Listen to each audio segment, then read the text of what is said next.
నేనండి మీ యోనాని. ఈ సమయం నేను రోజు దేవునితో గడిపే సమయం. ప్రవక్తలలో చిన్న ప్రవక్తలలో ఒక ప్రవక్తగా పిలువబడ్డాను. నేను రోజు ఈ సమయం దేవునితో గడిపే సమయం. నా సమయాన్ని నేను దేవునితో గడుపుతాను. అమిత్తాయి కుమారుడైన యోనా, నినివే ప్రజల పాపము నేను భరించలేకపోతున్నా. వారి స్థితి ఘోరముగా ఉంది. మరో 40 రోజులలో వారిని నశింపచేస్తానని వారికి తెలియచి వారికి సువార్త ప్రకటించు.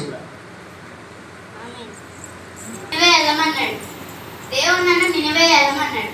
నినివే ప్రజలు మహా దుష్టులు. నినివే ప్రజలు దేవుని దృష్టికి పాపులై ఉన్నారు. ఆ పాపుల చేతిలో నేను చనిపోవాలా? నేను అక్కడికి వెళ్ళి సువార్త ప్రకటిస్తే వారు నన్ను చంపేస్తారు కదా.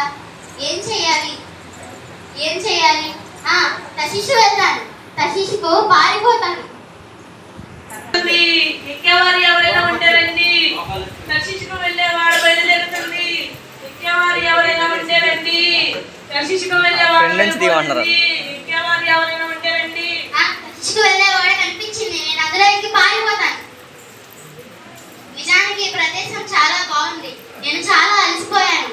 ఈ ప్రదేశంలో కొద్దిసేపు విశ్రాంతి తీసుకుంటాను. చక్కగా ఉంటుంది. వచ్చేలా ఉందిరా తమ్ముడు. తుఫాను ఎక్కువైపోయింది. వాడ పగిలిపోయిందేమో, వాడ మునిగిపోయిందేమో. తుఫాను ఎక్కువైపోయింది. వాడ పగిలిపోయిందేమో, వాడ మునిగిపోయిందేమో. రక్షించండి, రక్షించండి, రక్షించండి.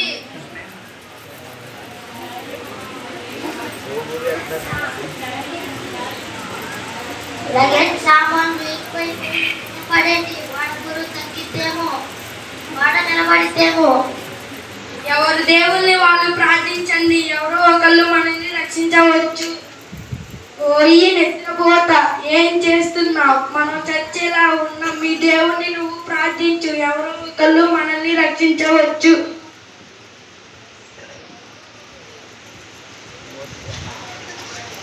ఈ గిరి ఎవరి చేత మన దేశానికి వచ్చిందో చీటీలు వేసి తెలుసుకున్నాం.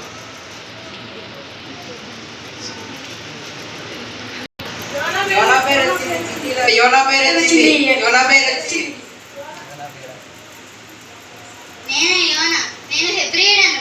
భూమికి సముద్రమునకు సృష్టికర్త అయిన యెహోవా యందు భయభక్తులు కలిగి జీవిస్తున్నాను. తాను యెహోవా సన్నిధిలో నుండి పారిపోవచ్చున్నట్లు నన్ను ఎత్తి సముద్రంలోనికి పడవేయండి.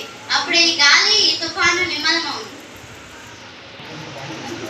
యెహోవా, నీ చిత్త ప్రకారముగా నీవే దీన్ని చేసితివి. ఈ మనుషుని బట్టి మమ్మను లయం చేయకుందువు గాక. నిర్దోషిని చంపితినిరా, నేరము మా మీద మోపకుందువు గాక. ఆమేన్. సముద్రము నిమ్మలించింది, తుఫాను ఆగింది. యోనా దేవుడే నిజమైన దేవుడు. యోనా దేవుడికే సృష్టిలో పడుతుంది. తర్షీషు వచ్చింది. దిగండి, దిగండి. అందరికీ వందనాలండి. అందరూ ఎలా ఉన్నారు? నేను మీ మధ్యలో లేను కాబట్టి మీరు బాగున్నారని నాకు తెలుసు. నేను ఎవరో గుర్తుపట్టారా? నేనండి తుఫాన్ని. నేనంటే మీకు ఇష్టము కాదు. ఏదేమైనా దేవుని సృష్టిలో నేను భాగాన్ని. కాబట్టి మీరు నన్ను తిట్టుకున్నా సరే నా దేవుని బట్టి నేను సంతోషిస్తున్నాను. నన్ను మొట్టమొదటిగా నోవాహు కాలంలో చూసి ఉంటారు. ఆదికాండం ఫస్ట్ లో నేను కనబడతాను. ఎందుకు ఇప్పుడు ఈ విషయాలు చెప్తున్నానంటే నేను ఆయన మాట వింటాను. ఆయన మాట విని ఆయనను స్తుతిస్తాను. నాకు నోరు లేదు, నేను మాట్లాడలేను. కాబట్టి నా క్రియల ద్వారా నేను దేవుని స్తుతిస్తాను. దేవుడు నాకు కొన్ని సరిహద్దులు ఏర్పరిచాడు. యోనా 1:11 వచనాల్లో నేను కనబడతాను. తుఫాను అధికం అవునని నా తండ్రి చెబుతాడు. అప్పుడు ఎక్కువ అవుతాను. ఆగమని చెబితే ఆగుతాను. ఎందుకంటే నేను ఆయన మాటకు లోబడతాను.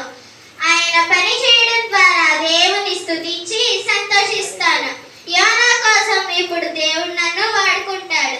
ఇదే నన్ను సృష్టించిన ఉద్దేశం. హాయ్ అండి, అందరూ బాగున్నారా? నేనే మీ అందరూ బాగా ఇష్టపడే సముద్రాన్ని. నేను కూడా సృష్టిలో భాగమే. నన్ను ఎన్నో రోజులు సృష్టించాడో మీకు తెలుసా? నాకు తెలుసు, మీ అందరికీ తెలుసు. మీరు అన్నట్లే 3వ రోజున సృష్టించారు. ఇప్పుడు నేను మీ ముందుకు ఎందుకు వచ్చానంటే నా పని ఏమిటో చెప్పాలని వచ్చాను. నా పని ఏమిటంటే నన్ను సృష్టించిన నా తండ్రి మాట వినడమే. నన్ను ఎప్పుడు పొంగమంటే అప్పుడే అలల ద్వారా పొంగుతాను. సైలెంట్గా ఉండమంటే సైలెంట్గా ఉంటాను. ఆరిన నేలగా ఉండమంటే ఆరిన నేలగా ఉంటాను. నిర్గమకాండంలో సముద్రం ఆరిన నేలగా కనబడుతుంది కదా. ఆయన పని చేయడం ద్వారా నేను ఆయనను స్తుతిస్తాను. నాకు నోరు లేదు, కానీ నేను మీకు ఉపయోగపడి అలాగే నా తండ్రి మాట వింటూ ఆయనను స్తుతిస్తున్నాను. యోనా గ్రంథంలో 1వ అధ్యాయము 11వ వచనంలో నేను ఆయన మాట వింటూ ఆయనను స్తుతించినట్లుగా కనబడుతుంది. యోనా కోసం నా అలలు రేపమని ఇప్పుడు నన్ను దేవుడు ఉపయోగించుకున్నాడు. ఇదే నా జీవిత ఉద్దేశం. నేను ఎవరో మీకు తెలిసే ఉంటుంది కదా. అవును, మీరందరూ అనుకున్నట్లే యోనాను మింగిన సొరచేపను నేనే. నేను కూడా ఆయన సృష్టిలో భాగమే. 5వ రోజున ఆయనను సృష్టించాడు. ఆయన చెప్పిన పని చేయడమే నాకు చాలా ఇష్టమైన పని. ఇప్పుడు ఏం చెప్పాడంటే యోనాను మింగమన్నాడు. తండ్రి చెప్పినట్లుగా యోనాను మింగి 3 రోజులు నా కడుపులో దాచాను. యోనాను 3 రోజులు నా కడుపులో దాయడం కోసం నేను ఈ 3 రోజులు ఆహారం ఏమీ తీసుకొనలేదు. అయినా నాకేమీ బాధగా లేదు, ఎందుకంటే నా సృష్టికర్త చెప్పిన మాట వినడమే నాకు సంతోషం. 3వ రోజున నినేవి వడ్డున విడిచిపెట్టమన్నాడు. అలాగే నినేవి వడ్డున విడిచిపెట్టాను. నా క్రియల ద్వారా దేవుని మహిమపరచడమే నాకు సంతోషం. ఇదే నా జీవితం యొక్క ఉద్దేశం. మనందరం దేవుని దృష్టికి పాపలమై ఉన్నాం. మన పాపములను మనం ఒప్పుకొని దేవుని వైపు తిరుగుదాం. లేకపోతే దేవుని ఉగ్రతకు మనం పాత్రులవుతాం.